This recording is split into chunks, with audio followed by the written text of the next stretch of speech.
Buddy Childress and I, Colin Rivers, were talking about what do we do with these people that are so well off in Needles Eye?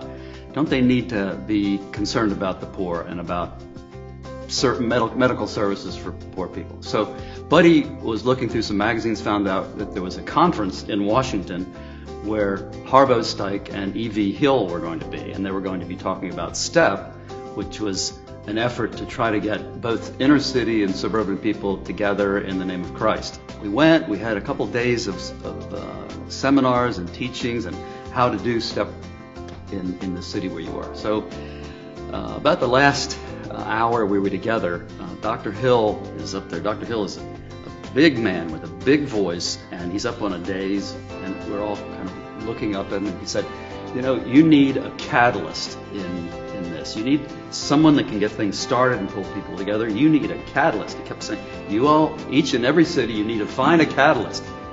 Are there any questions? So I raised my hand. I don't know if I should ever have raised my hand. I said, well, how do you find a catalyst? He said, you be the catalyst, he says to me. And then he said, where are you from, boy? I said, I'm Richmond, Virginia. Anybody else here from Richmond, Virginia?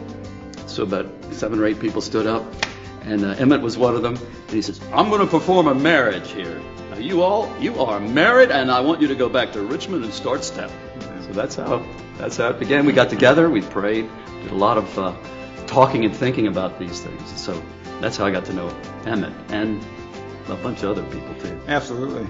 That was in the morning, so y'all can get together for lunch. Got together. Get together. That's right. So we get together and have a conversation among us to introduce each other and, you know, what we thought about what we did and all. So how we're going to get the thing started. And that's where it started. And getting to know. None of us knew each other, or at least Doug Cornish and me didn't know each other.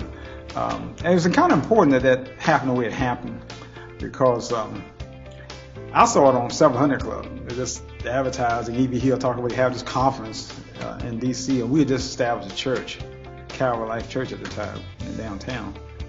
And they said, well, how are we going to outreach to the Gilpin Court housing projects? How are we going to do this thing? When we first got together, the very first meeting,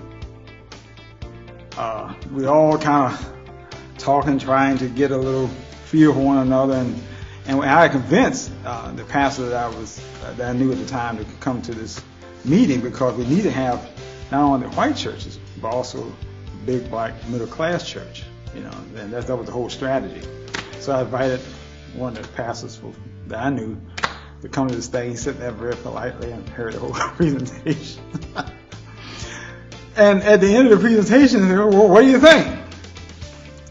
Well, his response was very unimpressive. In fact, he walked out. The worst idea he ever had. Worst idea he ever thought he ever heard. And man, I mean, you know, the very first meeting, and we're trying to get to meet one another and trust one another, and all of a sudden, this is where it starts, you know, saying, this is not what we want to do. And so I mean, you talking about like a balloon popping at that particular meeting. So when he walked out, I said, what are we going to do? Now, he accused the white people for coming downtown to, you know, to get us all interested in what was taking place. And he had some grievance of what had happened the previous year or something. So the next day I said, listen, I went to the office. I called him. I said, listen, that's not what happened. I said, I saw the thing with 700 Club. I called my elder and said, let's go up there to this meeting. We didn't know anybody until we got there. So there were no white people coming to us, getting us interested in something. We went and we became interested at that point. And I gave the same account of what he had just said. I said, this is how it happened. And we're trying to get this thing started here because we had to have a strategy to meet the needs of the inner city. And we want to be able to, and what I liked about the fact that it was called whole family ministry. In other words, a white couple, a black couple ministering to a particular family focus. We could very well call it focus on the family. but that's where it started. After the initial meetings with the 7 or 8 folks that were involved, the strategy said to start putting people out in teams, groups of friends around the public servants, the folks who were working in the designated neighborhood. And so I did that literally out of our kitchen. We had a phone with a long cord, and I remember oftentimes I'd be stretched from the phone to the kitchen sink, getting dinner ready, talking to friends, friends from across the city who really had a heart for what was happening in the city. And we selected teams of friends who would surround Ron Broussard or Solomon Akamande or Robin Mayer, the doctor with the city, the public health.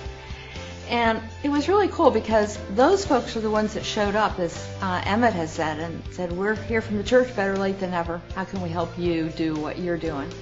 But then somebody had to field the requests that came out of those things. And so there was a little group called Dorcas who were from different churches.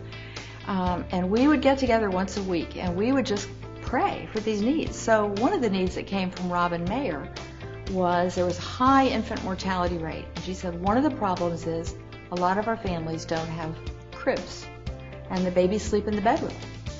So the little group of Dorcas people said, Lord, we prayed, we said, we know you can do something about this. We have the precedent of the loaves and the fishes. So somebody had given us $100 to spend for cribs. And even in those years, $100 didn't go very far, but we prayed that the Lord would take this. And one of the women on the Dorcas team went out and got busy, and she started asking at scratch and dent stores what they had. And I think it was the Sears warehouse that said, well, we've got a whole bunch of cribs that are missing parts, but if you want to take them all for $100, I think it's more or less 20 cribs, and get a group of volunteers, perhaps they can put them together and you can get some cribs out of it. So somebody got a truck and picked up the 20 assorted parts of cribs, brought them over to the fellowship hall at 3rd. Volunteers from St. Giles and from Victory Life and other places came, and we got 10 cribs out of that. And it was just like the loaves and fishes story. That was one of the stories. Oftentimes we would go around and we'd share the step strategy with different churches that we knew who had a heart for the poor. And I remember sitting around, we'd often sit around in a circle and we'd introduce ourselves and we'd ask people to say who they were, where they went to church, and what they really loved to do, what they would want to do if they had anything out of their box that they could share. And one of the ladies, Ann Nell Jackson, would always say, she would get around to her and she said, well, my name's Ann Nell Jackson, and I don't have anything like that I can do, but I just love people. And Ann Nell Jackson started loving people, and she became part of a friendship team around Ron Broussard and at Calhoun Center, and she loved people well. One of the greatest things that STEP afforded, not just me and Victory, but the city, was a venue where people from different cultures, different denominations, different races could come together. The STEP ministry formed like a bridge, and to me, that has been the most valuable thing and the most lasting thing, the relationship, such as the relationship that you and I have, that have lasted down through the years and have touched, mutually touched each other across cultural lines, racial lines, socioeconomic lines, hopefully for the glory of God and the kingdom.